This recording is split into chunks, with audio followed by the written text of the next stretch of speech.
Hi friends, ഈ വത്തൊക്കെ കാണുമ്പോൾ നിങ്ങൾക്ക് എന്തെങ്കിലും എലി കരണ്ടതിനോട്ട് തോന്നുന്നുണ്ടോ? ഇവിടെ സാധാരണ എലിയല്ല, ഇവിടെ കുറച്ച് എലികളുണ്ട്. അവരെടുത്ത് വെച്ച പണിയാണ് ഈ കാണുന്നത്. ഈ വത്തക്ക എന്ന് പറഞ്ഞപ്പോൾ സംഭവം മനസ്സിലായി. അതന്നെ നമ്മളെ ഗുമ്മട്ടിക്ക ജ്യൂസ്.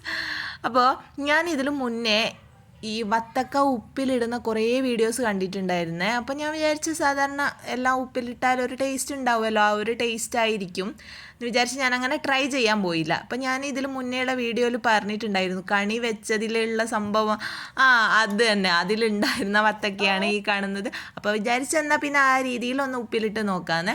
അപ്പോൾ ആദ്യം തന്നെ ഇത് കട്ട് ചെയ്തിട്ട് കുറച്ച് തിളച്ച വെള്ളം ഒഴിച്ച് മുളകും ഇട്ടിട്ട് ഇതുപോലെ ഒരു 10-20 മിനിറ്റ് വെക്കണം.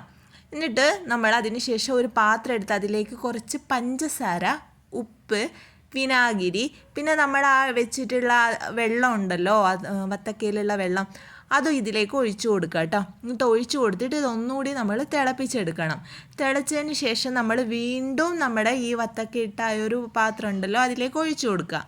ഒഴിച്ചു കൊടുത്തിട്ട് 2 മണിക്കൂറെങ്കിലും റെസ്റ്റ് ചെയ്യാൻ വെക്കണം എന്നാണ്. ക്ഷമയില്ലെങ്കിൽ ഒരു 1-1.5 മണിക്കൂർ വെച്ചാലും കുഴപ്പമില്ല, ഞാൻ അത്രേ വെച്ചിട്ടുള്ളൂ. അപ്പോൾ അതൊക്കെ കഴിഞ്ഞ് ഇത് എടുത്ത് നോക്കുമ്പോഴാണ് ശരിക്കും ഞാൻ ഞെട്ടിയെന്ന് പറയുക.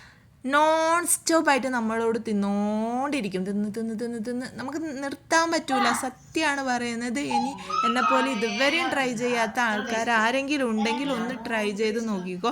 എൻ്റെ മോൾ അവിടുന്ന് അമ്മയെ നിർത്തുന്ന് പറഞ്ഞുകൊണ്ടിരിക്കുന്നുണ്ട്, പക്ഷെ എന്നോട് തിന്നോണ്ടിരിക്കുകയാണ്. മക്കളല്ലേ, കൊടുത്തല്ലേ പറ്റൂ.